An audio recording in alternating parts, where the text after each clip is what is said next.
Gloire à Jésus, appréhension et inquiétude de Paul. Depuis longtemps, vous imaginez que nous défendons devant vous. C'est devant Dieu dans le Christ que nous parlons. Et tout cela bien aimé, pour votre édification.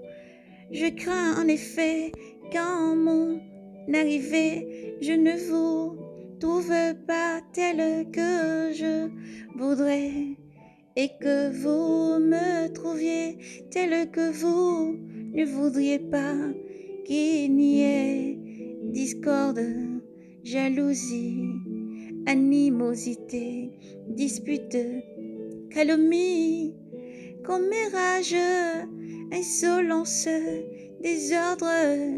Je crains qu'à ma prochaine visite, mon Dieu ne m'humilie à votre sujet, et que je n'ai à mener le deuil sur plusieurs de ceux qui ont péché précédemment et ne se sont pas repentis pour leur acte impureté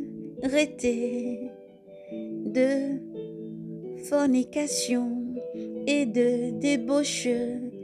C'est la troisième fois que je vais me rendre chez vous. Toute affaire se décidera sur la parole de 2 témoins ou de 3 témoins. Je l'ai déjà dit à ceux qui ont péché précédemment et à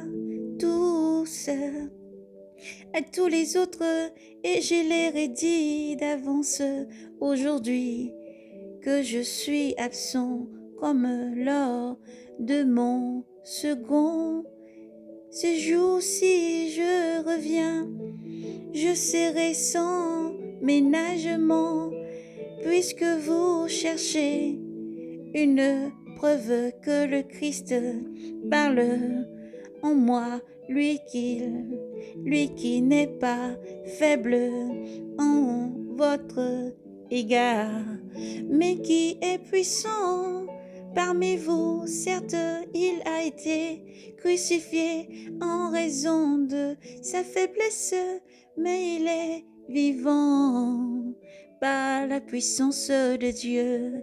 Et nous aussi, nous sommes faibles en lui, bien sûr, mais nous vivons avec lui par la puissance de Dieu. À votre égard, examinez vous-même pour voir si vous êtes dans la foi. Éprouvez-vous vous-même et ne recommencez-vous. Reconnaissez-vous pas que Jésus-Christ est en vous, à moins peut-être que l'épreuve ne tourne contre vous. Vous reconnaîtrez, je l'espère,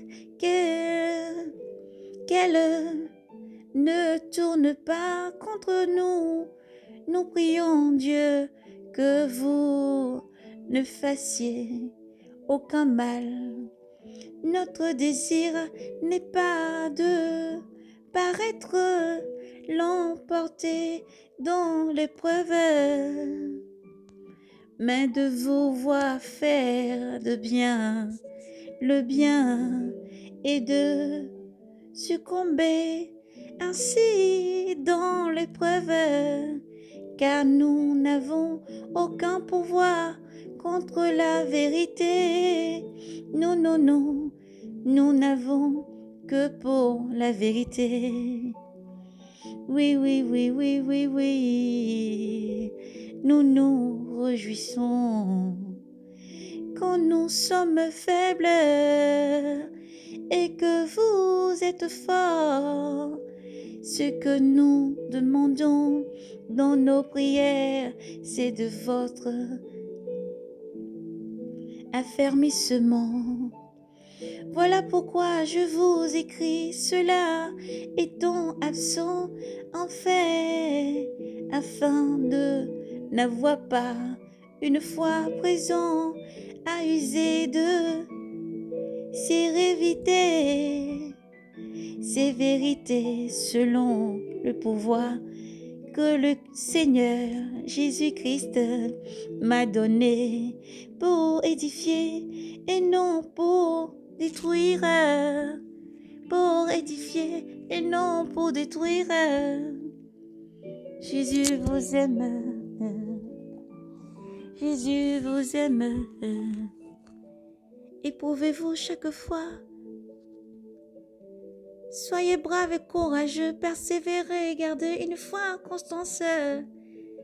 Frères et sœurs bien-aimés, Jésus-Christ arrive. Frères et sœurs bien-aimés, Jésus-Christ arrive. Courage, shalom.